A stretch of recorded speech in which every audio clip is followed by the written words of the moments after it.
विद्यार्थी मित्रांनो, आतापर्यंत आपण झूम ॲपच्या मदतीनं लाईव्ह लेक्चर घेतले, परंतु त्याच्यात काही अडचणी येत होत्या. त्या अडचणी सॉल्व्ह करण्यासाठी आता यूट्यूबच्या माध्यमातून आम्ही तुमच्यासमोर आहोत. तर या सुट्टीमध्ये लॉकडाऊनच्या काळात तुमचा अभ्यास बुडू नये आणि तुमचा अभ्यासामध्ये सातत्य राहू यासाठी आमचा हा छोटासा प्रयत्न आहे. तर आपण आपल्या पॉईंटकडे येऊ. आपण जो सुरू केलेला पॉईंट आहे, चॅप्टर आहे, त्या चॅप्टरचं नाव आहे chemical reaction and equation.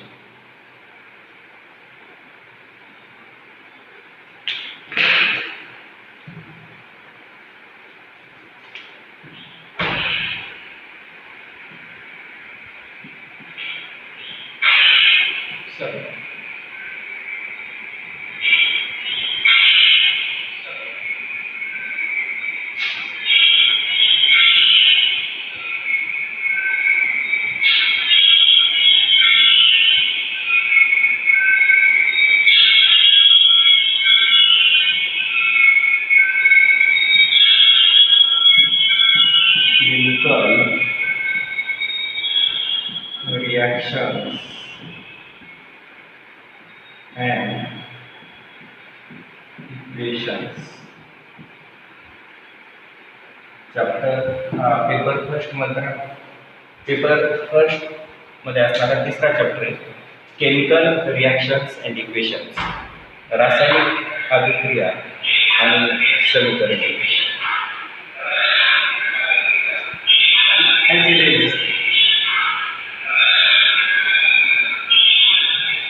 Chemical reactions and equations. तर याच्यामध्ये काल आपण जो पॉईंट पाहिला होता तो मी परत एकदा रिपीट करतोय आणि तिथून पुढचं कंटिन्युएशन करतो. तोपर्यंत आतापर्यंत आपण काय काय अभ्यासलं हे पाहूया. तर केमिकल रिॲक्शन अँड इक्वेशन या चॅप्टरमध्ये सुरुवातीला आपण पहिला पॉईंट अभ्यासला होता ॲटम, की ॲटम काय असतो, अणू काय असतात ते पाहिलं होतं. की ॲटम म्हणजे काय. थोडं अक्षर मोठं काढतो मी म्हणजे सर्व विद्यार्थ्यांना दिसेल. पहिला पॉईंट आपण पाहिला होता ॲटम. त्याच्यानंतर दुसरा पॉईंट आपण इंट्रोडक्शन मध्ये पाहिला तो म्हणजे molecule and types of molecule. आपण मॉलिक्यूल पाहिले होते आणि त्याच्यानंतर मॉलिक्यूलचे टाइप्स पाहिले होते. टाइप्स ऑफ मॉलिक्यूल आणि मॉलिक्यूलचे टाइप्स आपण पाहिले. त्याच्यानंतर टाइप्स ऑफ मॉलिक्यूलमध्ये आपण दोन टाइप पाहिले होते, molecule of element, molecule of compounds. आणि मॉलिक्यूल ऑफ एलिमेंटचे चार प्रकार, monoatomic molecule, diatomic molecule, triatomic molecule, tetraatomic molecule. तसंच मॉलिक्यूल ऑफ कंपाऊंडचे देखील प्रकार पाहिले, monoatomic molecule diatomic molecule of compound, triatomic molecule of compound, tetraatomic molecule of compound and polyatomic molecule of compound. Types of molecule नंतर next जो point आपण या chapter मध्ये पाहिला तो पाहिला व्हॅलेन्सी म्हणजे संयोजन. व्हॅलेन्सी काय असते आणि व्हॅलेन्सी कशी डिटरमाइन केली जाते ते आपण या पॉइंट मध्ये पाहिलं. त्याच्यानंतर आपण पुढचा पॉइंट पाहिला होता या चॅप्टर मध्ये तो म्हणजे मॉलिक्युलर फॉर्म्युले, की मॉलिक्युलर फॉर्म्युले काय असतात तो पॉइंट आपण पाहिला. की मॉलिक्युलर फॉर्म्युले काय आहे आणि मॉलिक्युलर फॉर्म्युल्याचं रायटिंग कसं केलं जातं, मॉलिक्युलर फॉर्म्युले कसे लिहिले जातात ते आपण पाहिलं.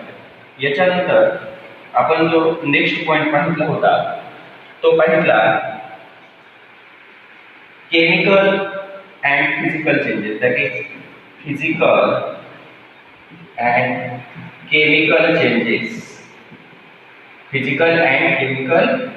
चेंजेस पॉइंट पाहिला. की फिजिकल चेंजेस काय असतात, केमिकल चेंजेस काय असतात हे पाहिलं होतं.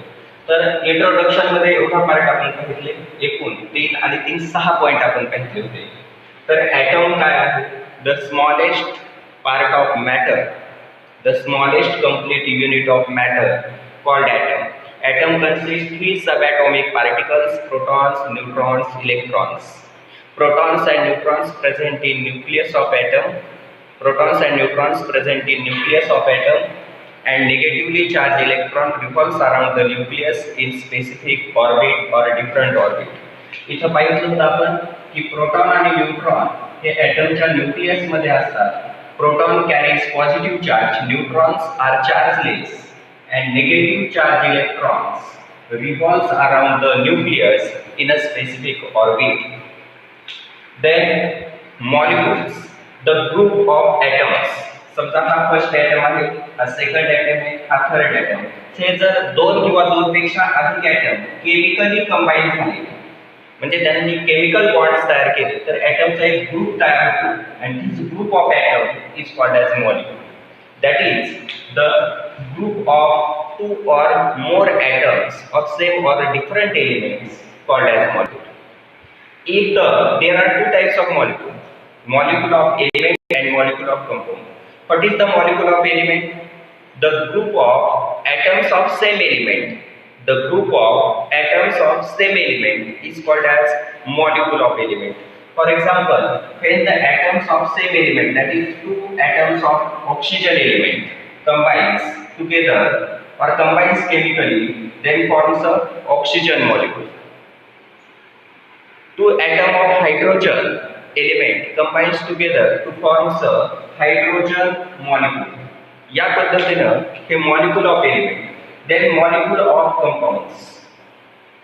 When atoms, two or more atoms of different elements combines chemically in fixed ratio, then such a molecule is called as molecule of compound. For example, water molecule, carbon dioxide molecule, sulfuric acid molecule, hydrochloric acid molecule are the molecule of compounds.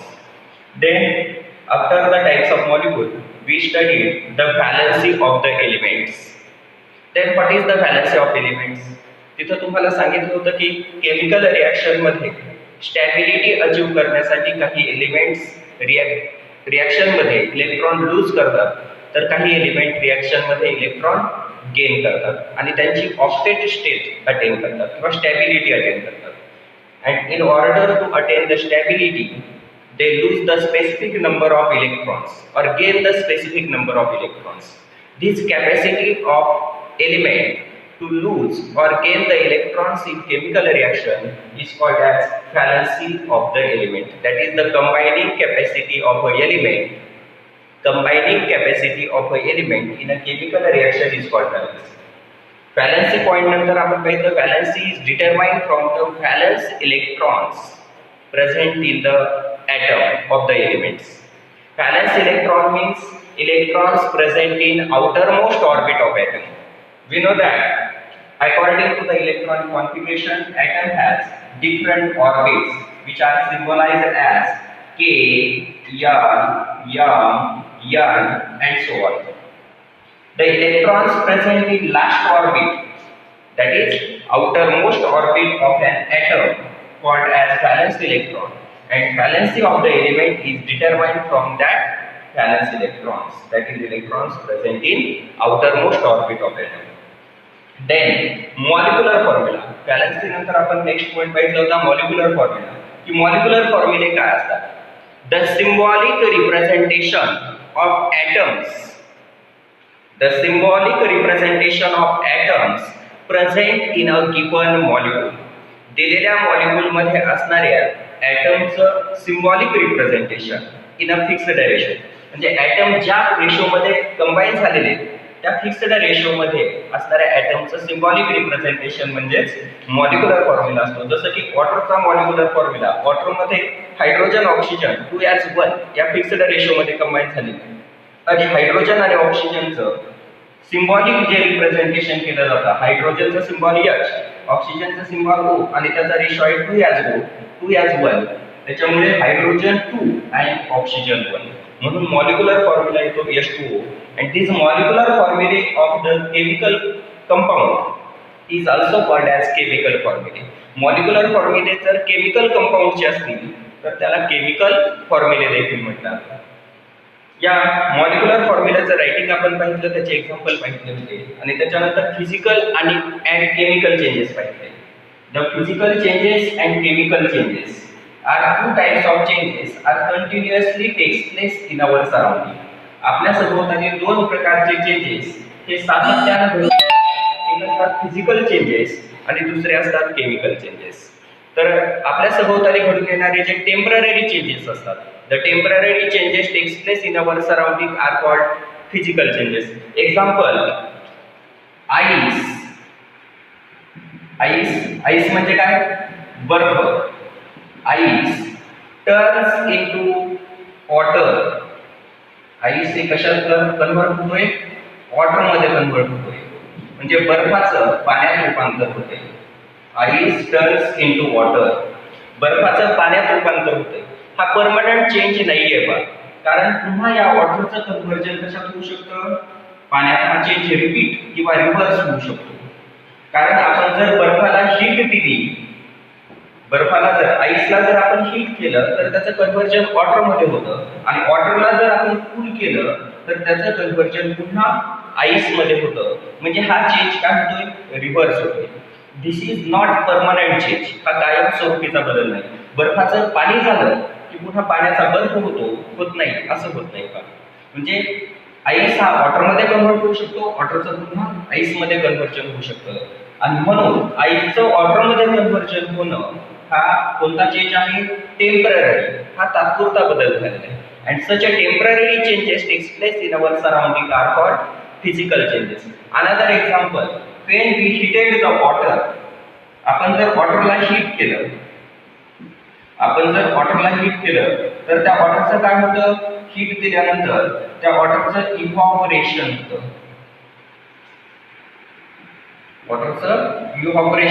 That is if water get converted into vapour. वॉटरची vapour मध्ये रूपांतर होतं. When we heated the water. वॉटरला जर heat केलं तर liquid form मध्ये असणारं वॉटर गॅसेस फॉर्म मध्ये कन्व्हर्ट होतं. आणि हा जो चेंज आहे तो देखील टेम्पररी आहे, कारण त्या वेपर तिथं जर आपण पुन्हा झाकण ठेवणार भांड्यावरती तर त्या वॉटर वेपर पुन्हा कंडेन्स होतात आणि त्याचं रूपांतर पुन्हा वॉटरमध्ये होतं. अशा पद्धतीनं evaporation of water, condensation of water, melting of ice into water, these are the temporary changes, and such a temporary changes takes place in our surrounding are called as physical changes. These physical changes are reversible. They repeat again and again, and breaking and making of bonds does not take place. Therefore new substances are not formed in such a physical changes. Physical changes मध्ये नवीन पदार्थ तयार होत नाही. आता chemical changes. Chemical changes कशाला म्हटलं जातं? एक आपल्या डेली लाईफ मध्ये असणारे एक्झाम्पल पहा. मिल्क. तुम्हाला सर्वांना योगर्ट म्हणजे दही आवडतं. तर दही कसं तयार केलं जातं? तर मिल्क जे आहे त्या मिल्क मध्ये लॅक्टोबॅसिली जर आपण ऍड केल्या, मिल्क मध्ये जर लॅक्टोबॅसिली ऍड केल्या, मिल्क मध्ये जर लॅक्टोबॅसिली ऍड केल्या तर मिल्कचं कन्व्हर्जन हे योगर्ट मध्ये होतं. मिल्कचं कन्व्हर्जन हे योगर्ट म्हणजे दही. मिल्कचं कन्व्हर्जन योगर्ट मध्ये होतं. मग योगर्टचं कन्व्हर्जन पुन्हा मिल्क मध्ये होऊ शकतं का?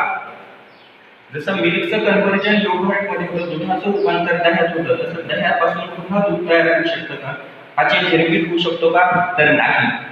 म्हणजेच योगर्टचं कन्व्हर्जन कधीही मिल्क मध्ये होत नाही, कारण एकदा जर मिल्कचं कन्व्हर्जन योगर्ट मध्ये झालं तर हा परमनंट चेंज आहे. योगर्टचं रूपांतर पुन्हा दुधामध्ये होत नाही. किंवा एक रॉ मँगो आहे. रॉ मँगो म्हणजे कैरी. रॉ मँगो म्हणजे कैरी आहे, आणि ह्या कैरीचं रूपांतर रायपन मँगो मध्ये झालं, म्हणजे पिकलेल्या आंब्यामध्ये झालं. हा आहे रॉ मँगो आणि हा आहे रायपन. म्हणजे एकदा कैरीचं रूपांतर आंब्यात झालं की पुन्हा आंब्यापासून कैरी तयार होऊ शकत नाही. हा परमनंट चेंज आहे. जसं कागद जाळला, आपण एक कागद घेतला तो जाळला तर राख तयार होईल, म्हणजे हा कायमचा बदल झाला. राखेपासून पुन्हा कागद तयार होणार नाही. मग असे जे परमनंट चेंजेस जे रिपीट होत नाही, असे जे परमनंट चेंजेस आपल्या सभोवताली घडून येतात, अशा परमनंट चेंजेसला म्हटलं जातं chemical changes. These chemical changes are irreversible. लक्षात ठेवायचं, permanent changes, chemical changes. Temporary changes, physical changes. Physical changes reversible, chemical changes irreversible, and new substances are formed. New substances with new properties are formed in a chemical changes. Chemical changes मध्ये नवीन गुणधर्माचे नवीन पदार्थ तयार होतात, परंतु physical changes मध्ये मात्र नवीन गुणधर्माचे नवीन पदार्थ तयार होत नाहीत. आणि हे जे केमिकल चेंजेस असतात, या केमिकल चेंजेस मुळेच काय घडून येतात, केमिकल रिॲक्शन्स घडून येतात. हा इथपर्यंतचा पार्ट हा इंट्रोडक्शन होता. इथपासूनचा पार्ट जो आहे तो केमिकल रिॲक्शनचा आहे, त्याची पार्श्वभूमी तुम्हाला सांगितलेली आहे. तर इथं नेक्स्ट पॉइंट आपण जो पाहितला ते आपण पाठीमागे जे पाहितले तेच मी रिपीट करतोय आजच्या दिवस. Chemical reactions. तर केमिकल रिॲक्शन कशाला म्हटलं जातं, केमिकल रिॲक्शनची डेफिनेशन काय आहे, what is the chemical reaction. रासायनिक अभिक्रिया म्हणजे काय, की जेव्हा एखाद्या पदार्थामध्ये केमिकल चेंज होतो, म्हणजे जसं दूध आहे, दुधामध्ये केमिकल चेंज होतो आणि काय तयार होतं, नवीन पदार्थ तयार होतो, त्याला आपण दही म्हणतो. रॉ मँगो आहे, कैरी, त्याच्यात केमिकल चेंज झाला, मँगो, रायपन मँगो, पिकलेला आंबा तयार होतो. लोखंड आहे, केमिकल चेंज झाला, पाणी आणि हवा याच्यामुळे त्याच्यामध्ये केमिकल चेंज होऊन रस्ट, त्याच्यावरती गंज तयार होतो. म्हणजेच जेव्हा एखाद्या पदार्थामध्ये केमिकल चेंज होतो तेव्हा त्यापासून एक नवीन गुणधर्माचा नवीन पदार्थ तयार होतो, आणि ही जी प्रक्रिया असते यालाच केमिकल रिॲक्शन म्हटलं जातं. ती डेफिनेशन आपण केमिकल रिॲक्शनची अशी लिहू शकतो,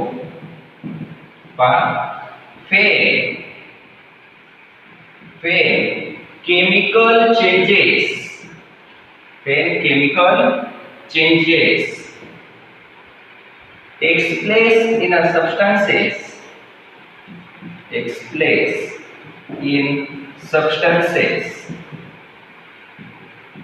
then forms a new substances with new properties.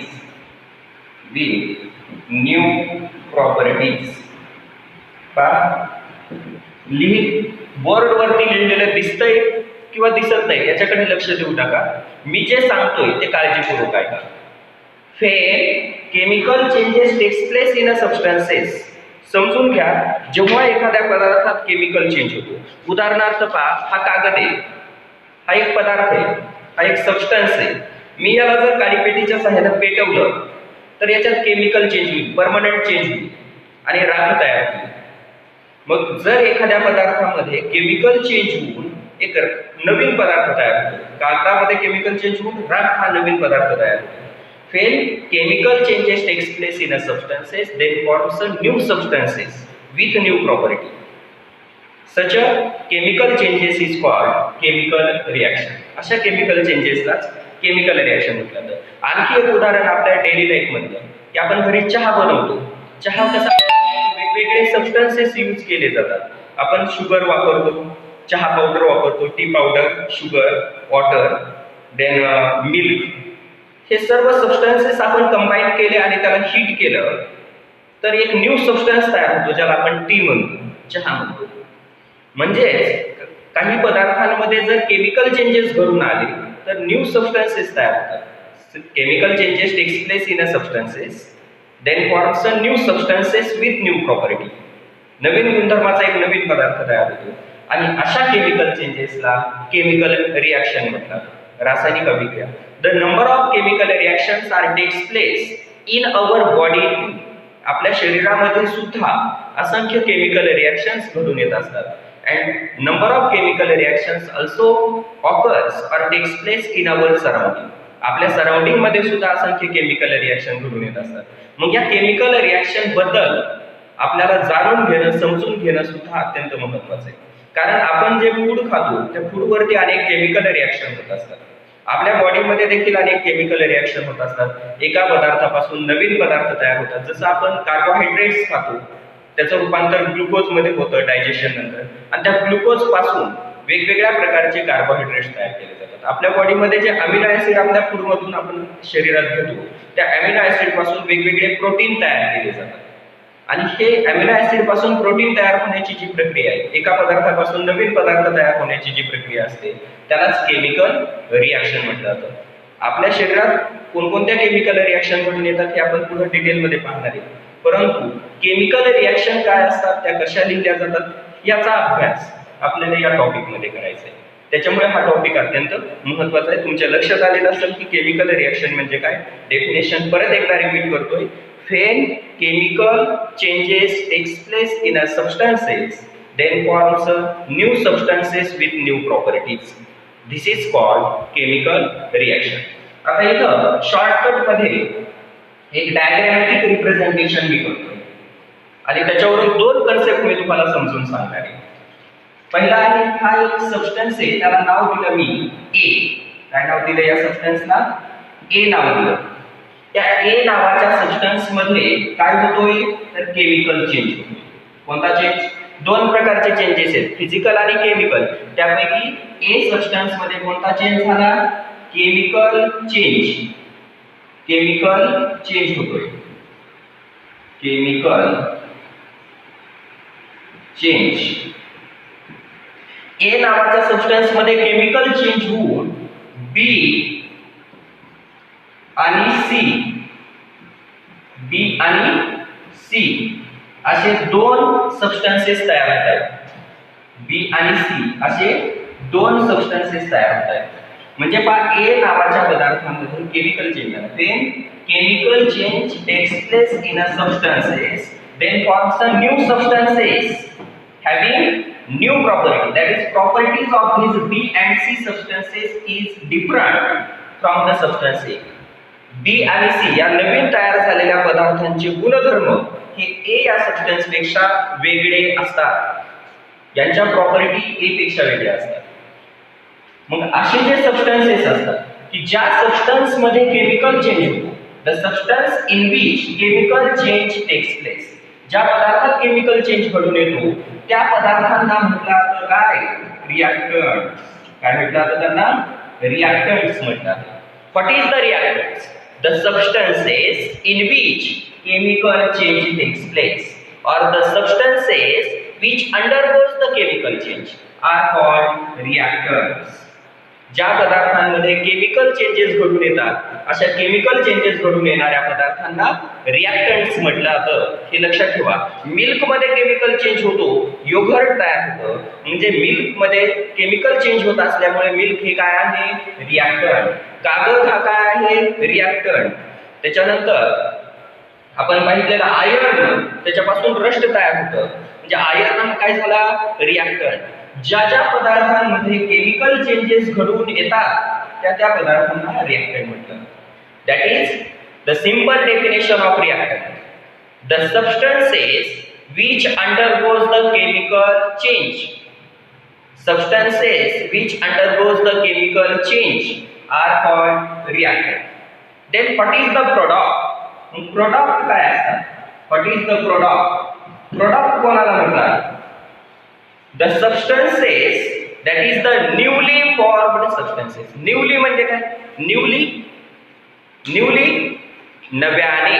का न्यूली म्हणजे थंड, गार झाली? तसं नाही. Newly NEWLY. न्यूली म्हणजे नव्याने. Newly formed substances in a chemical reaction. Chemical reaction मध्ये जे नवीन पदार्थ तयार होतात, मिल्क पासून योगर्ट हा नवीन पदार्थ तयार होतो, मँगो पासून रायपन मँगो हा नवीन पदार्थ, पिकलेला आंबा तयार होतो, नवीन पदार्थ तयार होतो. त्याची चव वेगळी असते. कैरीची चव आंबट असते, आंब्याची चव गोड असते, मिल्क दुधाची चव गोड असते, दह्याची चव आंबट असते. म्हणजे वेगळ्या गुणधर्माचे पदार्थ तयार होतात. आणि असे वेगळ्या गुणधर्माचे जे नवीन पदार्थ तयार होतात त्यांना काय म्हणतात? त्यांना म्हणतात प्रोडक्ट्स. त्यांना काय म्हणतात? Products. That is the newly formed substances in a chemical reaction. Chemical reaction मध्ये जे नवीन पदार्थ तयार होतात त्यांना म्हणतात प्रोडक्ट. मग पहा, तीन महत्त्वाचे कन्सेप्ट इथे सांगितले तुम्हाला. केमिकल रिॲक्शन म्हणजे काय, रिॲक्टंट म्हणजे काय आणि प्रोडक्ट म्हणजे काय. What is the chemical reaction? When chemical changes takes place in a substances then forms new substances with new properties are called chemical reaction. The substances which undergoes the chemical reaction or substances which undergoes the chemical change are called reactants, and newly formed substances or new substances formed in chemical reaction are called products. त्याच्यानंतर आपण या chemical रिएक्शनचे काही example पाहिजे होते की chemical reaction आपल्या सभोवताली काही केमिकल रिएक्शन घडून येतात त्याचे एक्झाम्पल. तर पहा, इंडस्ट्रीमध्ये सिमेंट कसं तयार केलं जातं. आपण जे बांधकामासाठी सिमेंट वापरतो कॅल्शियम ऑक्साईड, त्याचं नाव आहे, सिमेंटचं नाव काय आहे, कॅल्शियम ऑक्साईड. हे सिमेंट कसं तयार केलं जातं, कशापासून तयार केलं जातं.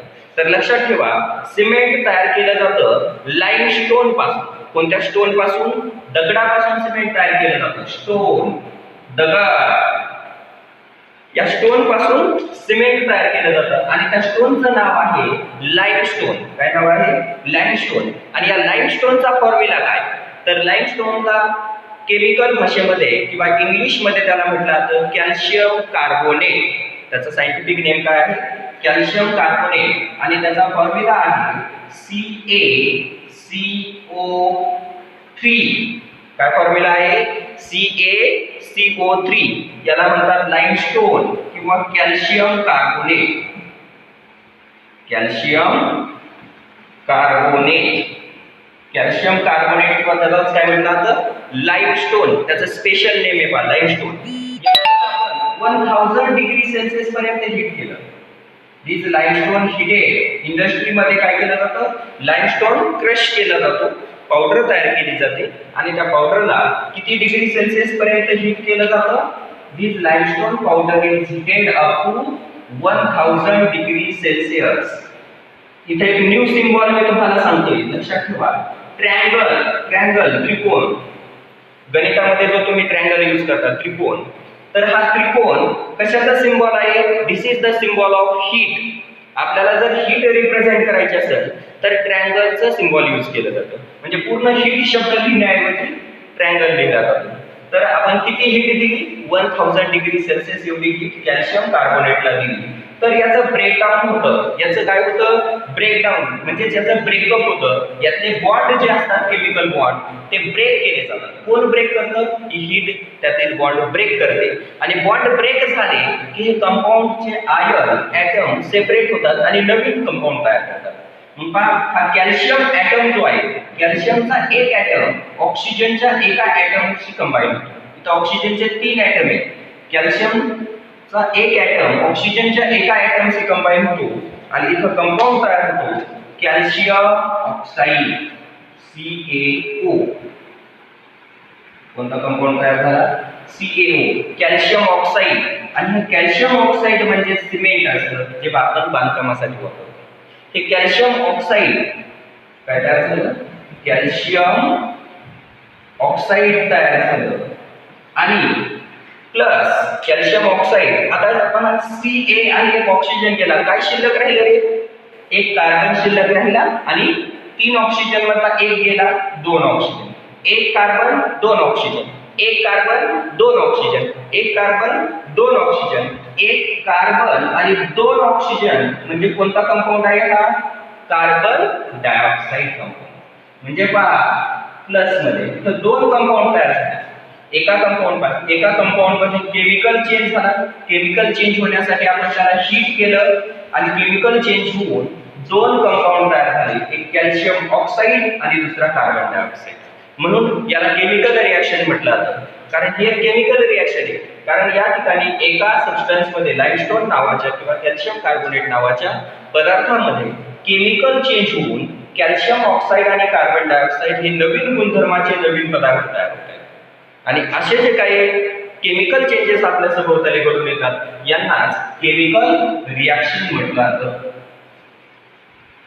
तर आता ह्या केमिकल रिएक्शन काय असतात हे लक्षात आले. तर अशा केमिकल रिएक्शनचं जे काही रिप्रेझेंटेशन आहे ते केमिकल रिएक्शनचं रिप्रेझेंटेशन 2 फॉर्म मध्ये केलं जातं. ते तुम्हाला सांगितलं होतं की chemical reactions are represent in the form of, कशाच्या फॉर्म मध्ये केमिकल रिएक्शन रिप्रेझेंट केल्या जातात, तर पहा chemical reactions are represent in the form of काय, equations. Chemical reactions are represented in the form of equations. म्हणजे काय? समीकरणे. समीकरणे. Chemical reactions are represented in the form of equations. म्हणजे रासायनिक अभिक्रिया या समीकरणांच्या रूपात रिप्रेझेंट केल्या जातात, मांडल्या जातात. आणि अशा समीकरणांचे दोन प्रकार आहेत. एक असतात वर्ड इक्वेशन. पहिला टाइप कोणता? कोणते equation? Word equation. Word equation म्हणजे शाब्दिक समीकरणे. फर्स्ट टाइप वर्ड म्हणजे शब्द. Word equation. वर्ड इक्वेशन शाब्दिक समीकरणे. शाब्दिक समीकरणे. What is the word equation? Word equation कशाला म्हटलं जातं? वर्ड इक्वेशन कशाला म्हटलं जातं? When the chemical reaction, काळजीपूर्वक ऐका, when the chemical reactions are represented with the help of simple word. जर केमिकल रिएक्शन साध्या शब्दांच्या रूपात मांडलेले असतील, सिंपल वर्ड, साधे शब्द वापरलेले असतील आणि त्या शब्दांच्या रूपात केमिकल रिएक्शन मांडलेले असतील तर त्याला म्हणतात word equation. When the chemical reactions represent with the help of simple word, then it is called word equation. When chemical reactions represent with the help of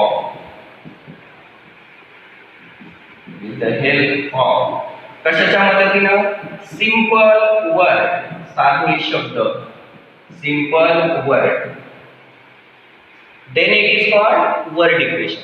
जर आपल्या केमिकल रिएक्शन सिंपल वर्ड मध्ये लिहिलेले असतील किंवा simple वर्डच्या सहाय्याने represent केलेले असतील तर त्याला म्हणतात वर्ड इक्वेशन. त्याचं एक एक्झाम्पल तुम्हाला देतो वर्ड इक्वेशनचं, ते पहा. आता जे आपण केमिकल रिएक्शनचं एक्झाम्पल पाहिलं, सिमेंट तयार करण्याची रिएक्शन, तर तीच मी शब्दाच्या रूपात कशी लिहू शकतो ते पहा. साधा शब्द लाइमस्टोन. कोणता शब्द वापरला? लाइमस्टोन. या लाइमस्टोनला काय केलं आपण? लाइमस्टोनला 1000 डिग्री सेल्सिअस पर्यंत हीट केलं. 1000 डिग्री सेल्सिअस. आणि त्याच्यापासून काय तयार झालं? Calcium oxide. कॅल्शियम ऑक्साईड तयार झालं आणि plus which gas? Carbon dioxide. म्हणजे पहा, ही जी केमिकल रिएक्शन होती कशाच्या रूपात मांडली आपण? या शब्दांच्या रूपात मांडली. शब्द वापरले. लाइमस्टोन किंवा calcium carbonate, calcium oxide, carbon dioxide. जर केमिकल रिएक्शन अशा शब्दांच्या रूपात मांडल्या जात असतील तर याला काय म्हणतात? Word equation. अशा इक्वेशनला काय म्हणतात? Word equation. The representation of chemical reactions with the help of simple word are called as word equation. Then what is the chemical equation? मग केमिकल इक्वेशन काय असतात? तो सेकंड टाइप होता. केमिकल रिएक्शन ह्या chemical इक्वेशनच्या रूपात देखील represent केल्या जातात. Chemical equations. Chemical reactions are also represented in the form of chemical equation. Then what is the chemical equation? When the chemical reactions are represented with the help of chemical formulae. Chemical reaction आपण सुरुवातीला introduction मध्ये पाहिलं होतं molecular फॉर्म्युले, valency नंतर molecular फॉर्म्युले. Symbolic representation of atoms of element present in given molecule is called molecular formula, and this molecular formula is also called as chemical formula. म्हणजेच chemical formula म्हणजेच molecular formula असतो कंपाऊंडचा. तर जर chemical reaction त्या chemical फॉर्म्युल्याच्या मदतीने represent केलेल्या असतील तर त्याला म्हणतात chemical equation. That is the representation of chemical reactions. The representation of chemical reactions with the help of chemical formulae. इथं स्ट्रेस द्यायचा आहे कोणत्या शब्दावरती? केमिकल फॉर्म्युले. आपण सुरुवातीला काय पाहिलं? When the chemical reactions represent with the help of simple word, then it is called word equation. इथं पाहतोय chemical equation. The representation of chemical reactions, the representation of chemical reactions with the help of chemical formulae is called chemical equation. Chemical फॉर्म्युल्याच्या मदतीने जर chemical reaction represent केलेले असतील तर त्याला म्हटलं जातं केमिकल इक्वेशन. आणि केमिकल इक्वेशन जे असतात ते कसे लिहिले जातात त्याचे एक एक्झाम्पल, आताची जी आपण वर्ड इक्वेशन लिहिलं होतं, लाइमस्टोन किंवा calcium carbonate heated up to 1000 degrees Celsius temperature then forms a calcium oxide and carbon dioxide gas. ते जे वर्ड इक्वेशन होतं त्यालाच मी केमिकल इक्वेशन मध्ये लिहितो. लाइमस्टोनचा फॉर्म्युला काय, chemical formula CaCO3. 1000 degree Celsius ला हीट केलं तर आपल्याला काय मिळतं, कॅल्शियम ऑक्साईड आणि कार्बन डायऑक्साईड. त्याचे फॉर्म्युले लिहू आपण.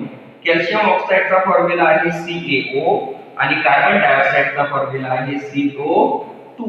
हा गॅस असल्यामुळे त्याला अपवर्ड डायरेक्शन एरो देतात कारण तो इव्हॉल्व होतो, त्याच्यातून वरती हवेत निघून जातो. मग पहा ती केमिकल रिएक्शन आपण कशाच्या रूपात मांडली, आता केमिकल फॉर्म्युल्याच्या रूपात मांडली. आणि म्हणून हे केमिकल फॉर्म्युल्याच्या रूपात मांडलेली ही जी काही केमिकल रिएक्शन आहे यालाच म्हणतात chemical equation. Chemical equation, the representation of chemical reaction with the help of chemical formula is called chemical equation. आता हे केमिकल इक्वेशनचं रायटिंग कसं केलं जातं, केमिकल इक्वेशन कसे लिहिले जातात हे आपण पाहिलेले. तो एक पॉइंट मी पुन्हा रिपीट करतोय, म्हणजे नवीन जे मुलं आता जॉईन झालेले असतील त्यांना हे सगळे पॉइंट लक्षात यावेत सुरुवातीपासून, म्हणून हे पॉइंट मी थोडे थोडे रिपीट केलेले. जास्त डिटेल नाही परंतु रिव्हिजन म्हणून हे रिपीट करतोय. तर इथं writing of chemical equation, chemical इक्वेशनचं रायटिंग, त्याच्या अगोदर थोडी शाई भरतो मी पेन मध्ये, एक मिनिट.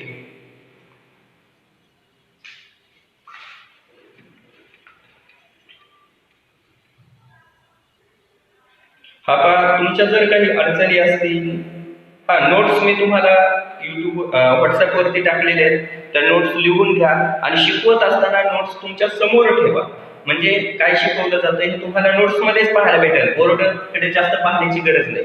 तुम्ही शिकवत असताना जर मोबाईलच्या शेजारी नोट्स ठेवल्या तर इथं जे लिहितोय मी ते नोट्स मधलंच आहे, ते तुम्हाला नोट्स मध्ये पाहायलाच भेटणार आहे. आणि पुन्हा शिकवून झाल्यानंतर एकदा वाचून काढायचं म्हणजे आणखी जास्त समजेल. तर आता इथं सेकंड नेक्स्ट पॉइंट आहे writing of chemical equation. Writing of chemical equation. Chemical इक्वेशनचं रायटिंग कसं केलं जातं, एक 5-6 पॉइंट आहेत. आणि हा पॉइंट सुद्धा महत्वाचा आहे कारण याच्यावरती तुम्हाला बोर्ड 3 मार्कचा क्वेश्चन विचारला जातो. 3 मार्कचा क्वेश्चन इथं विचारला जातो. तर रायटिंग ऑफ केमिकल इक्वेशन मध्ये फर्स्ट पार्ट, पहिला पॉइंट की केमिकल इक्वेशनच्या रायटिंगचा फर्स्ट पॉइंट तुम्हाला आठवत असेल पहा, the reactants are always represented at LHS, that is left hand side of the chemical equation. Reactants हे नेहमी केमिकल इक्वेशनच्या कोणत्या साइडला लिहितात, डाव्या बाजूला. या पद्धतीने माझा हा उजवा हा डावा, ही डावी बाजूची आहे. रिएक्टंट्स हे नेहमी डाव्या बाजूला असतात. Reactants are always represented at LHS side of the chemical equation, and products कोणत्या साइडला असतात मग, products are represented at RHS, right hand side of the chemical equation.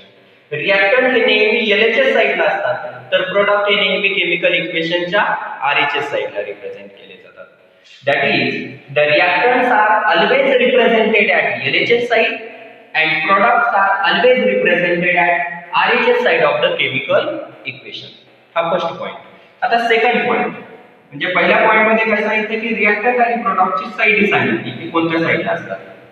Reactants LHS side, product RHS side. then between the reactant and products one headed arrow is represent. Reactant आणि प्रोडक्टच्या मध्ये काय represent केला जातो, one headed arrow represent केला जातो. This arrow indicate, हा arrow काय indicate करतो? This arrow indicate reactants gives product. Reactant पासून product तयार होतात. हे हा arrow indicate करत असतो. Between second point काय सांगितलं? Between reactant and product one headed arrow. One headed म्हणजे एक टोक असलेला भाग, एकाच बाजूला ठेवतो. आणि हा arrow नेहमी productच्या दिशेने असतो. आणि हा arrow काय रिप्रेझेंट करतो? Reactants gives product. Reactant पासून product तयार होतात. सेकंड पॉइंट लक्षात आला? वन हेडेड arrow कुठे रिप्रेझेंट करतात? The one headed arrow is represent between reactant and product, and it is always directed towards the product. This arrow indicate reactants gives products. Then third point, if there are two or more than two reactants or products, जर दोन किंवा दोन पेक्षा अधिक reactant किंवा product असतील तर ते काय केले जातात? एका साइनने सेपरेट केले जातात. एक चिन्ह वापरलं जातं. तुम्हाला आठवत असेल कोणतं साइन वापरतात? हा बरोबर आहे. कोणतं sign? Plus sign. Which sign? Plus sign. That is, एक एक्झाम्पल पहा. समजा इथं दोन रिएक्टंट आहेत, ए आणि बी. असे दोन रिएक्टंट आहेत, ए बी. ए एक रिएक्टंट, दुसरा बी रिएक्टंट. प्रोडक्ट सुद्धा दोन आहेत, सी आणि डी. आता रिएक्टंट कोणत्या साइडला लिहिले आपण? LHS. Product RHS. आणि ह्या दोन्हीच्या मध्ये between the reactant and product one headed arrow is represent. One headed arrow represent केला. आता इथं दोन रिएक्टंट आहेत, दोन प्रोडक्ट आहेत. मग आता तिसरा पॉइंट काय सांगतो? If there are two or more than two reactants or product then they separated by plus sign. या रिएक्टंट आणि प्रोडक्टच्या मध्ये कोणतं साइन दिलं? प्लस. म्हणजे रिएक्टंट आणि प्रोडक्ट प्लस साइनने सेपरेट ठेवले जातात, सेपरेट केले जातात.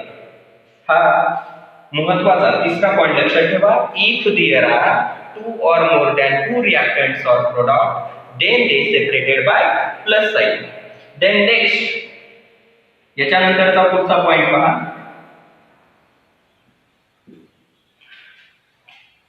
द फिजिकल, सर्वच रिएक्शन सहजासहजी घडत नाही.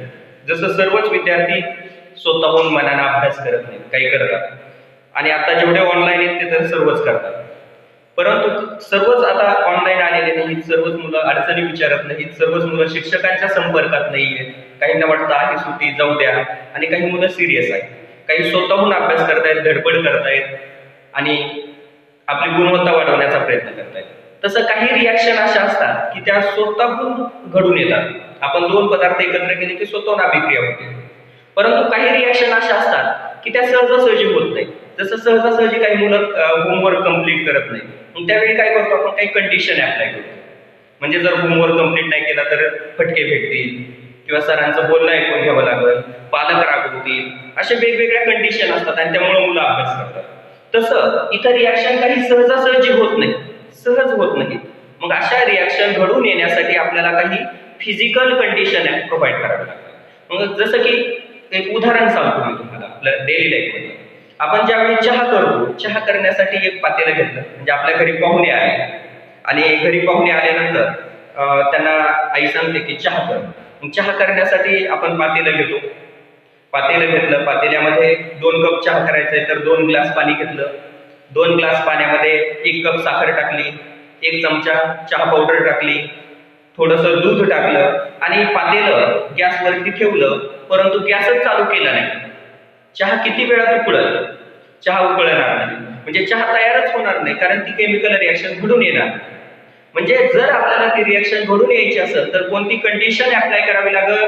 आपल्याला त्याला हीट करावं लागेल, उष्णता द्यावी लागेल, तरच रिएक्शन घडून येईल. दुसरं एक उदाहरण सांगतो पहा, की आपल्याला डालडा माहिती, आपण खाण्यासाठी डालडा वापरतो. म्हणजे स्वयंपाकासाठी डालडा वापरला जातो.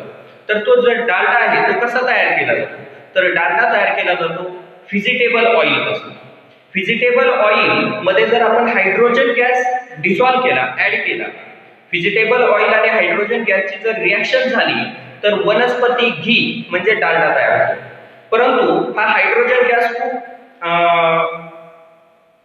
कसा म्हणता येईल त्याला, डिसॉल्व न होणारा गॅस आहे. तो त्या वनस्पती तेलामध्ये व्हेजिटेबल ऑइल जे आहे त्या व्हेजिटेबल ऑइल मध्ये हायड्रोजन सहजासहजी डिसॉल्व होत नाही. सहजासहजी डिझॉल्व्ह होत नाही किंवा तो अतिशय स्लोली डिझॉल्व्ह होतो आणि त्याच्यामुळे डालडा पटकन तयार होत नाही. आणि म्हणून ही स्लो असणारी रिॲक्शन आपल्याला पटकन घडून येण्यासाठी तिथे एक आपण पदार्थ वापरतो, त्याचं नाव आहे, तो मेटल आहे, तो म्हणजे निकेल मेटल.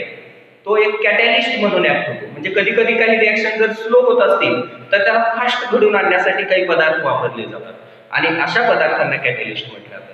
तर म्हणजे आपल्याला काही रिॲक्शनसाठी काही कंडिशन प्रोव्हाइड करावे लागतात. म्हणजे कधी कधी कॅटॅलिस्ट यूज करावे लागतात, कधी प्रेशर अप्लाय करावा लागतो, कधी कधी काही रिॲक्शन घडून येत नसतील तर त्याला हीट द्यावी लागते. आणि ह्याच्या फिजिकल कंडिशन आपण त्या रिॲक्शनसाठी प्रोव्हाइड केलेल्या आहेत, हे आपल्याला इक्वेशन मध्ये दाखवावे लागतात. जसं आता अगोदरच्या एक्झाम्पल मध्ये आपण कॅल्शियम कार्बोनेट लाईमस्टोनला हीट केलं होतं तेव्हा कॅल्शियम ऑक्साईड कार्बन डायऑक्साईड तयार झाले. जर आपण 1000 डिग्री सेल्सिअस पर्यंत हीट केलं म्हणजे रिॲक्शन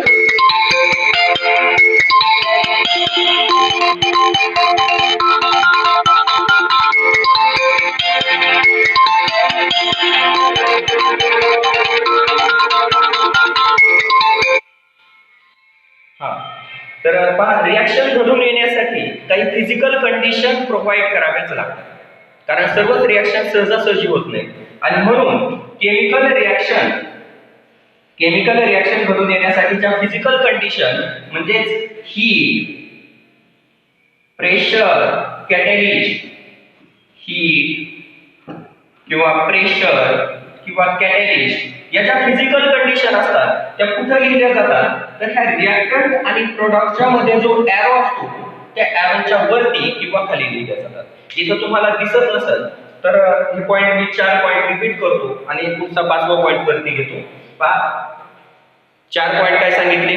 पहिला पॉइंट सांगितला reactants are always represented at LHS side and products are always represented at RHS side of chemical equation. दुसरा पॉइंट सांगितला between reactant and product one headed arrow is represent. This arrow indicate reactants use product. तुम्हाला तिसरा point सांगितला if there are 2 or more than 2 reactants or product then they separated by plus sign. त्याच्यानंतर चौथा point सांगितला physical conditions provided for reaction to carry out the reaction. Reaction घडून येण्यासाठी provide केल्या जाणाऱ्या physical condition. The physical conditions provided for reaction are represent above or below the arrow. जो काही reactant आणि प्रोडक्टच्या मध्ये आपण वन हेडेड एरो रिप्रेझेंट करतो त्या एरोच्या वरती किंवा खाली त्या फिजिकल कंडिशन रिप्रेझेंट केल्या जातात. आता याच्यानंतर नेक्स्ट पॉइंट आहे पहा फिजिकल स्टेट. 5 नंबरचा पॉइंट फिजिकल स्टेट. आपल्याला माहिती किती फिजिकल स्टेट आहेत सबस्टन्सच्या. मुख्य 3 अवस्था असतात सॉलिड, लिक्विड अँड गॅसेस. सबस्टन्सच्या किती स्टेट आहेत एकूण 3 स्टेट सॉलिड, लिक्विड, गॅसेस. आणि आणखी एक स्टेट असते त्याला डिझॉल्व्ह स्टेट किंवा ॲक्वियस स्टेट म्हणतात. ॲक्वियस स्टेट म्हणजेच डिझॉल्व्ह स्टेट, विरघळलेली अवस्था. जसं साखर ही सॉलिड स्टेट मध्ये असते आणि ती पाण्यात डिझॉल्व्ह केली तर त्याचं सोल्युशन तयार होतं, शुगर सोल्युशन. त्याला म्हणतात ॲक्वियस शुगर. काय म्हणतात शुगर सोल्युशन म्हणजेच ॲक्वियस शुगर. मीठ पाण्यात विरघळवलं मिठाचं द्रावण तयार होतं त्याला म्हणतात ॲक्वियस सॉल्ट. म्हणजे काय डिझॉल्व्ह झालेला म्हणजे ॲक्वियस. मग यांच्यासाठी काही सिम्बॉल यूज केले जातात. जसं सॉलिड साठी सिम्बॉल वापरलं जातं यस, लिक्विड साठी सिम्बॉल वापरलं जातं यल, गॅसेस साठी सिम्बॉल वापरलं जातं जी आणि ॲक्वियस साठी ए. तर या सिम्बॉल मध्ये सर्व लेटर हे स्मॉल लिपीमध्ये असतात. स्मॉल यस म्हणजे सॉलिड तो पण आणि ते नेहमी कंसात रिप्रेझेंट केले जातात. त्याच्यानंतर लिक्विड साठी यल, गॅसेस साठी जी आणि ॲक्वियस साठी ए. मग ह्या ज्या फिजिकल स्टेट आहेत कोणाच्या फिजिकल स्टेट रिॲक्टंट्स आणि प्रोडक्टच्या physical state. Physical state of reactant and product also mention in reaction. त्या फिजिकल स्टेट रिॲक्टंट आणि प्रोडक्टच्या फिजिकल स्टेट देखील रिॲक्शन मध्ये मेन्शन केल्या जातात. कशासाठी to make reaction more informative. Reaction अधिक माहितीदायी होण्यासाठी. जसं की पहा आपल्या लग्नपत्रिकेमध्ये आपल्याकडे लग्नपत्रिकेमध्ये मुलाच्या नावासमोर म्हणजे समजा एखादा मुलगा आहे तेजस, आता कोणी असू शकतो पण उदाहरण म्हणून सांगतो तेजस असं लग्नपत्रिकेत लिहितात चिरंजीव तेजस आणि पुढे कंसात लिहिलं जातं MBBS. यस. हे असं का लिहिलं जातं? कारण सर्व लोकांना माहिती व्हावं की हा जो मुलगा आहे हा एमबीबीएस झालेला आहे. तसं आपल्या रिॲक्शन मध्ये केमिकल इक्वेशन मध्ये आपण जी फिजिकल स्टेट असते रिॲक्टंट आणि प्रोडक्टची ती अशीच कंसामध्ये बॉटमला लिहितो. त्याचं एक उदाहरण देतो तुम्हाला मी. ते एक एक्झाम्पल पहा. जसं की पहा फॉर एक्झाम्पल की कॉपर पावडर आहे म्हणजे सॉलिड स्टेट मध्ये. म्हणून कंसात काय लिहिलं? थोडं मोठ्या अक्षरात लिहू. कॉपर आणि पावडर आहे म्हणजे सॉलिड स्टेट मध्ये कॉपर पावडर. म्हणजे असं लिहिलं कॉपरचं सिम्बॉल आणि बॉटमला लिहिलं यस. म्हणजे काय लक्षात येतं याच्यावरून की कॉपर हा सॉलिड स्टेट मध्ये पावडरच्या. त्याच्यानंतर copper powder dissolve in plus sign आहे म्हणजे त्याच्यात ऍड केलाय डिझॉल्व इन. कशात डिझॉल्व केलं copper powder dissolve in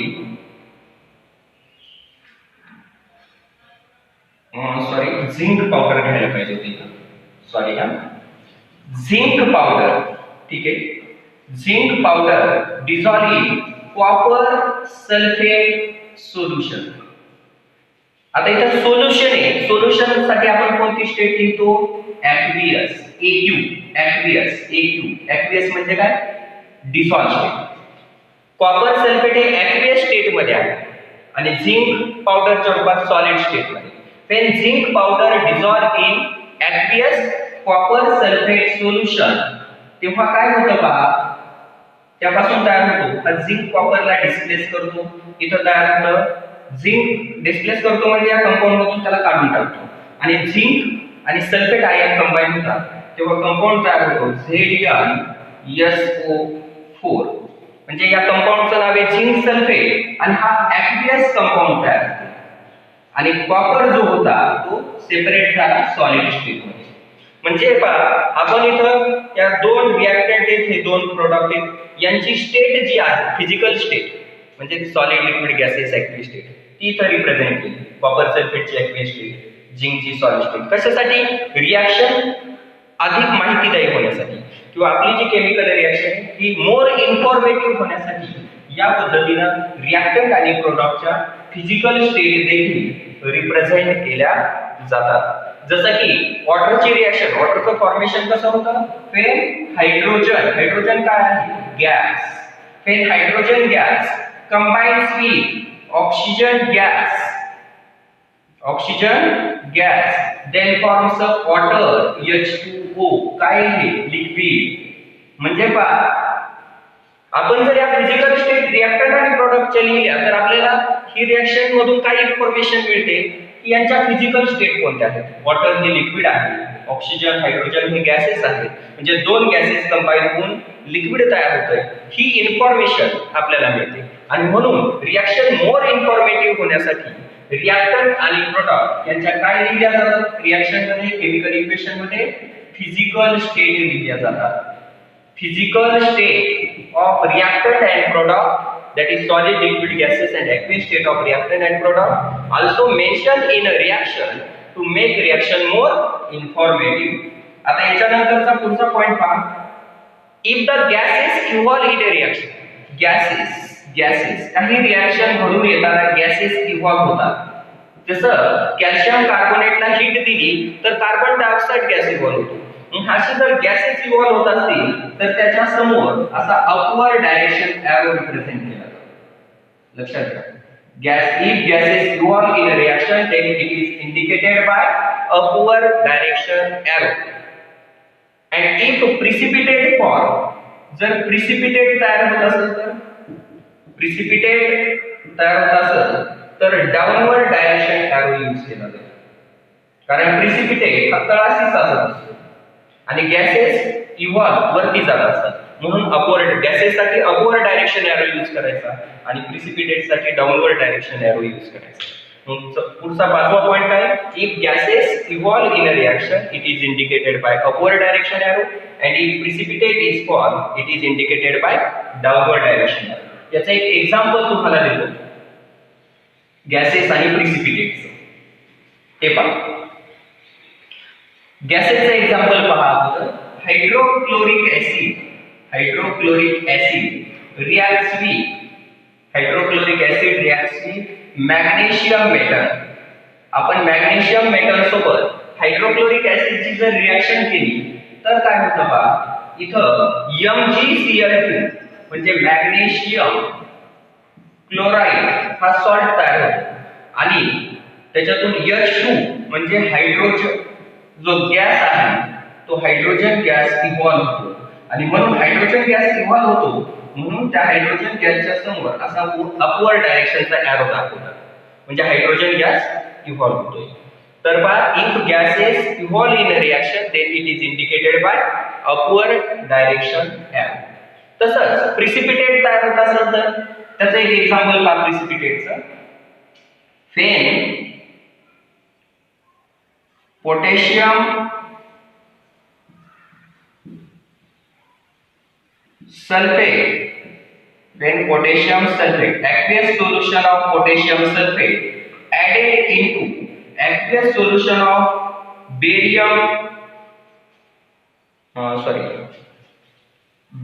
sulfate चं सोल्युशन घ्यायचं. aqueous solution of barium sulfate added into aqueous solution of potassium chromate. या दोन सोल्युशन दोन्ही aqueous आहेत. हे दोन्ही aqueous सोल्युशन जर कंबाईन केले तर ह्या आयनचं एक्सचेंज होतं. यातले बॉन्ड ब्रेक होऊन आयन एक्सचेंज होतात आणि कंपाऊंड तयार होतो K2SO4 म्हणजे पोटॅशियम सल्फेटचं सोल्युशन तयार होतं आणि plus barium chromate BaCrO4. Barium chromate हा प्रिसिपिटेट तयार होतो आणि या प्रिसिपिटेटचा कलर येलो असतो. कोणत्या कलरचा प्रिसिपिटेट तयार होतो? येलो कलरचा बेरियम क्रोमेट. इथं फक्त एवढं लक्षात ठेवा, रिएक्शन पुढे आपण परत ही रिपीट डिटेल मध्ये पाहणार आहे, परंतु इथं फक्त लक्षात घ्या की प्रिसिपिटेट कोणत्या डायरेक्शनच्या एरोला रिप्रेझेंट करतात? डाउनवर्ड. गॅसेस इव्हॉल्व होत असतील अपवर्ड डायरेक्शन, प्रिसिपिटेट प्रोड्यूस होत असेल तर डाउनवर्ड डायरेक्शन एरो यूज केला जातो. तर रायटिंग ऑफ केमिकल इक्वेशन मध्ये लास्ट पॉइंट आहे, जर काही स्पेशल कंडिशन्स असतील, स्पेशल इन्फॉर्मेशन रिएक्टंट आणि प्रोडक्टची काही स्पेशल इन्फॉर्मेशन असेल तर ती स्पेशल इन्फॉर्मेशन ही कंपाऊंडच्या खाली लिहिली जाते. जसं की पहा, समजा हायड्रोक्लोरिक ऍसिड आपण वापरलं, ते कॉन्सन्ट्रेटेड असेल तर त्याच्या खाली लिहितात कॉन्सन्ट्रेटेड. जर डायल्यूट असेल तर त्याच्या खाली काय लिहितात? डायल्यूट. म्हणजे ऍसिड संदर्भातली जी काही स्पेशल इन्फॉर्मेशन आहे, ऍसिड कॉन्सन्ट्रेटेड आहे का डायल्यूट आहे, ही स्पेशल इन्फॉर्मेशन ही कंपाऊंडच्या खाली लिहिली जाते.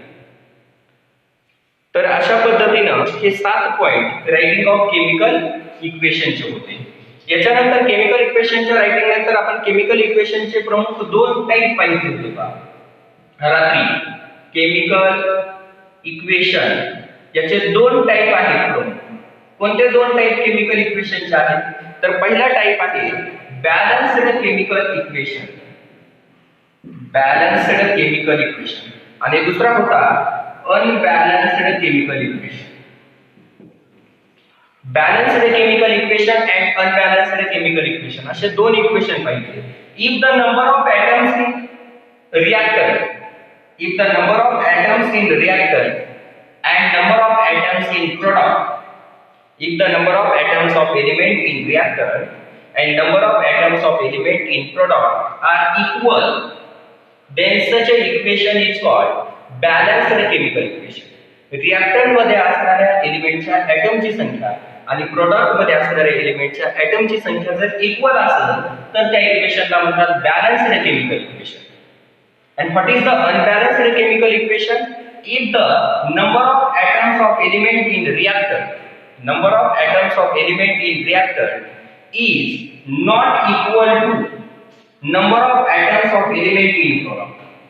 रिएक्टर मध्ये असणाऱ्या एलिमेंटच्या ऍटमची संख्या आणि प्रोडक्ट मध्ये असणाऱ्या एलिमेंटच्या ऍटमची संख्या जर अनइक्वल असेल, सारखी नसेल, तर त्याला अनबॅलन्स्ड केमिकल इक्वेशन.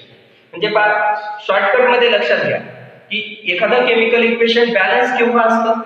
जेव्हा त्या एलिमेंट मध्ये जे रिएक्टंट आणि प्रोडक्ट आहे त्या रिएक्टंट मध्ये असणाऱ्या एलिमेंटच्या ऍटमची संख्या आणि प्रोडक्ट मध्ये असणाऱ्या एलिमेंटच्या ऍटमची संख्या सारखी असते, तेव्हा इक्वेशन बॅलन्स असते.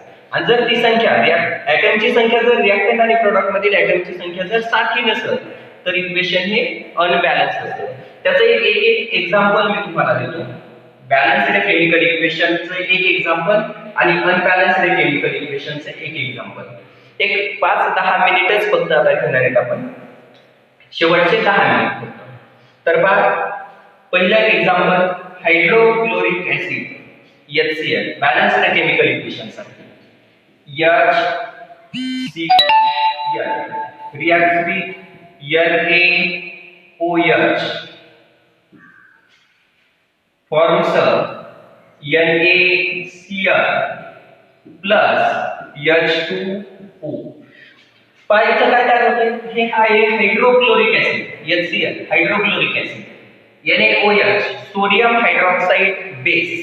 When hydrochloric acid reacts with sodium hydroxide base, then forms a sodium chloride salt, म्हणजे मीठ तयार होतं and water, पाणी तयार होते.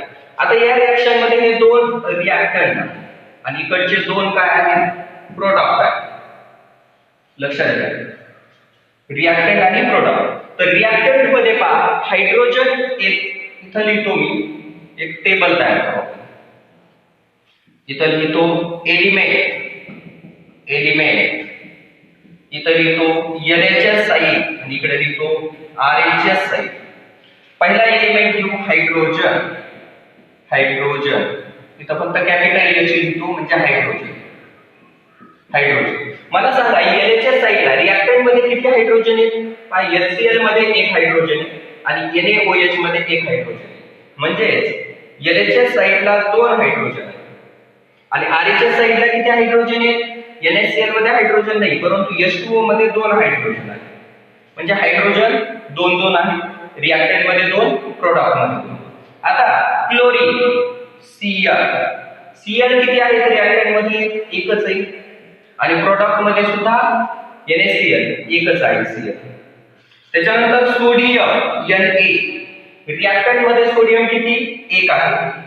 रिएक्टंट मध्ये सोडियम 1 आहे आणि प्रोडक्ट मध्ये सुद्धा सोडियम किती आहे? 1. आता राहिला काय? ऑक्सिजन. इकडे एक ऑक्सिजन आहे फक्त आणि इकडे सुद्धा एकच ऑक्सिजन, म्हणजे इथं आपण खाली असं लिहू ऑक्सिजन सुद्धा किती आहे? एकच आहे. म्हणजे पहा, NHS आणि RHS साइडला असणारी ऍटमची संख्या पहा, हायड्रोजन 2 NHS साइडला, RHS साइडला 2, क्लोरीन NHS साइडला 1, RHS साइडला 1, सोडियम NHS साइडला 1, RHS साइडला 1, ऑक्सिजन NHS साइडला 1, RHS साइडला 1. म्हणजे number of atoms of element in a reactor is equal to number of atoms of element in a product. Reactant मध्ये असणाऱ्या एलिमेंटच्या ऍटमची संख्या आणि प्रोडक्ट मध्ये असणाऱ्या एलिमेंटच्या ऍटमची संख्या सारखी, म्हणून हे इक्वेशन आहे बॅलन्स्ड केमिकल इक्वेशन. आणि केमिकल इक्वेशन नेहमी बॅलन्सडच असावे लागतात. अनबॅलन्स एक एक्झाम्पल देतो तुम्हाला की अनबॅलन्स कसं ओळखायचं. ऍटमची संख्या सारखी असेल तर बॅलन्स, अनबॅलन्स कसं ओळखायचं? सोपं example, copper heated in air, then it combines with oxygen. Copper combines with oxygen to forms a copper oxide. Copper जर ऑक्सिजनशी कंबाईन झाला, काय तयार होतं? Copper oxide. परंतु सहजासहजी कंबाईन नाही होत, काय करावं लागतं? फिजिकल कंडिशन, कोण? हीट. कॉपरला जर आपण हीट केलं, ऑक्सिजनशी कंबाईन होऊन कॉपर ऑक्साईड तयार होतं. आता इथं आपण पाहू बॅलन्स आहे का? 3 कॉलम करायचे. पहिल्या कॉलम मध्ये लिहायचं एलिमेंट, दुसऱ्या कॉलम मध्ये LHS साइड आणि RHS साइड. आता पहा, एलिमेंट 2च आहे, एक आहे कॉपर आणि दुसरा आहे ऑक्सिजन. जेवढे असतील तेवढे एलिमेंट लिहायचे. आता LHS साइडला कॉपर किती आहे? 1. LHS साइडला कॉपर किती? 1 आणि RHS साइडला कॉपर एकच आहे. ऑक्सिजन LHS साइडला ऑक्सिजन 2, LHS साइडला ऑक्सिजन 2 आणि RHS साइडला ऑक्सिजन एकच आहे. आता पहा, इथं LHS आणि RHS साइडला असणारी ऍटमची संख्या सारखी का? नाहीये. कॉपर सारखे परंतु ऑक्सिजन सारखे नाहीये, म्हणजे अनइक्वल आहे. LHS आणि रिएक्टंट मध्ये असणारे ऍटम, एलिमेंटचे ऍटम आणि प्रोडक्ट मध्ये असणारे एलिमेंटचे ऍटम सारखे नाहीये आणि म्हणून हे इक्वेशन कसं आहे? Unbalanced chemical equation. मग ते बॅलन्स कसं करायचं, संतुलित कसं करायचं ते पहा.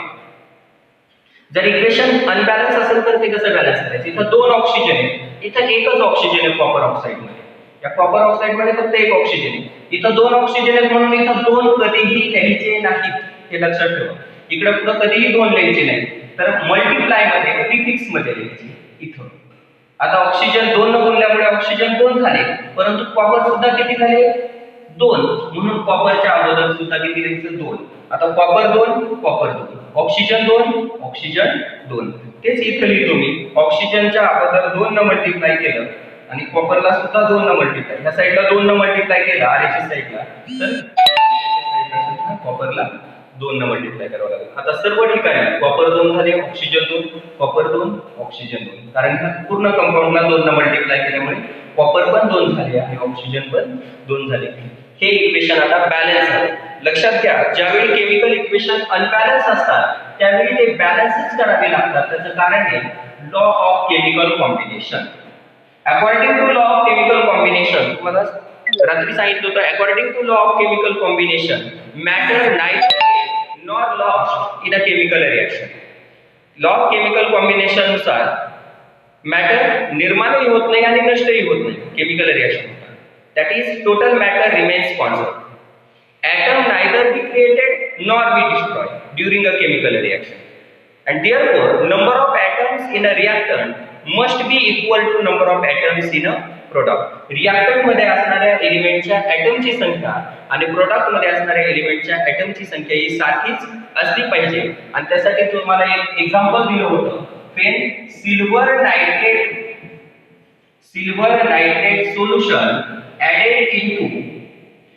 nitrate solution added into sodium chloride solution. Silver nitrate solution added into sodium chloride solution NaCl. हे दोन्ही aqueous घ्यायचे, लक्षात घ्या, सोल्युशन घ्यायचे.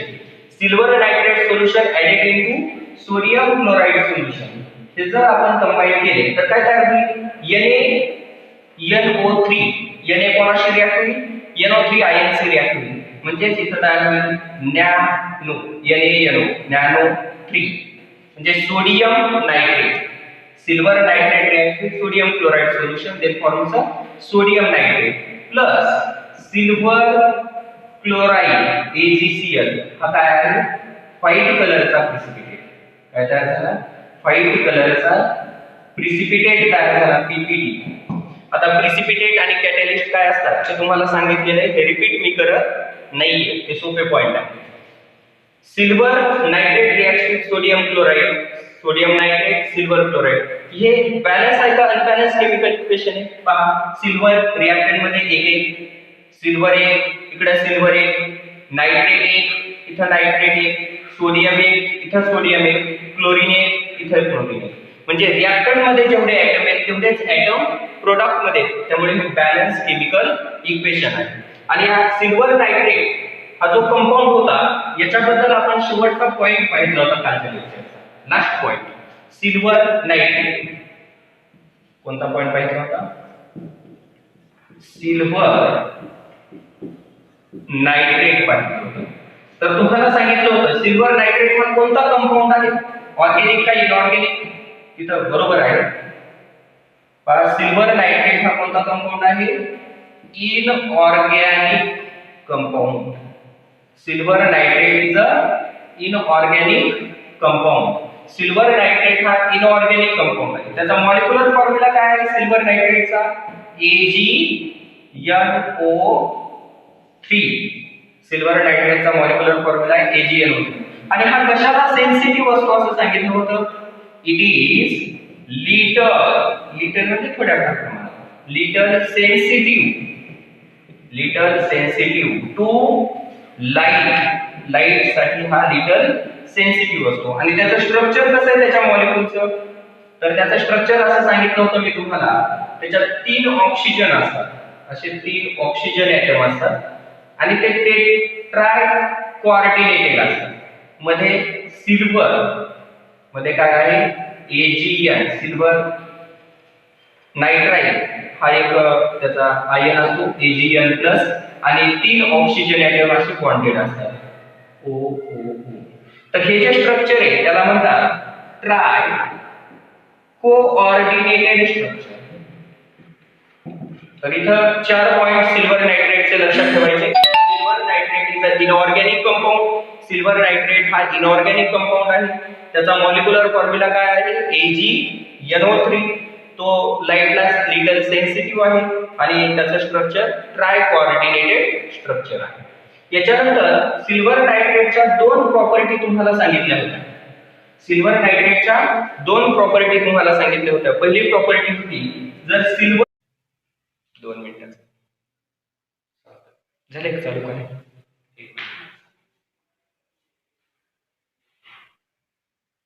ओके झालं.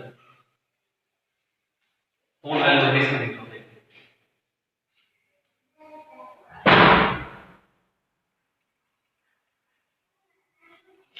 Silver nitrate reacts with copper, then forms of copper nitrate. Copper हा नायट्रेट शी react करून कॉपर नायट्रेट तयार होतं आणि सिल्वर जो आहे Ag तो डिपॉझिट होतो. ही सिल्वर नायट्रेटची प्रॉपर्टी की सिल्वर नायट्रेट कॉपर पावडर बरोबर रिएक्ट झालं तर कॉपर नायट्रेट तयार होतं आणि सिल्वर सेपरेट होतं. त्याच पद्धतीने सिल्वर नायट्रेटला जर आपण स्ट्रॉंगली हीट केलं, त्याच्या लिक्विडला जर आपण सिल्वर नायट्रेटच्या लिक्विडला जर हीट केलं, किती डिग्री सेल्सिअसला 200 टू 300 डिग्री सेल्सिअस पर्यंत जर हीट केलं तर इथं आपल्याला मिळतं 2Ag म्हणजे silver plus oxygen and nitrogen dioxide gases evolve. Oxygen आणि नायट्रोजन डायऑक्साइड गॅसेस इव्हॉल्व होते. तर ह्या सिल्वर नायट्रेटच्या प्रॉपर्टी आहेत की सिल्वर नायट्रेट सोडियम क्लोराईडचे रिएक्ट झालं, सोडियम नायट्रेट तयार होतं आणि सिल्वर क्लोराईड तयार होतं. त्याच्यानंतर सिल्वर नायट्रेट जर कॉपरशी रिएक्ट झालं तर कॉपर नायट्रेट तयार होतं आणि सिल्वर डिपॉझिट होतो. आणि सिल्वर नायट्रेटला जर आपण हीट केलं up to the 200 to 300 degree Celsius तर तिथं सिल्वर सेपरेट होतो आणि ऑक्सिजन आणि नायट्रोजन गॅस इव्हॉल्व होतात. तर या त्याच्या प्रॉपर्टी होत्या. आणि लास्ट पॉइंट आपण पाहिलं होता की सिल्वर नायट्रेटचे युजेस काय. त्या रिएक्शन तुम्हाला नोट्स मध्ये मी लिहून दिलेले आहेत. पुन्हा मी त्याचं PDF जे आहे ते तुम्हाला WhatsApp वरती फॉरवर्ड करायचे. तर युजेस लास्ट पॉइंट आजच्या लेक्चरचा की सिल्वर नायट्रेटचे युजेस काय आहे. सिल्वर नायट्रेट कोणत्या ठिकाणी वापरलं जातं.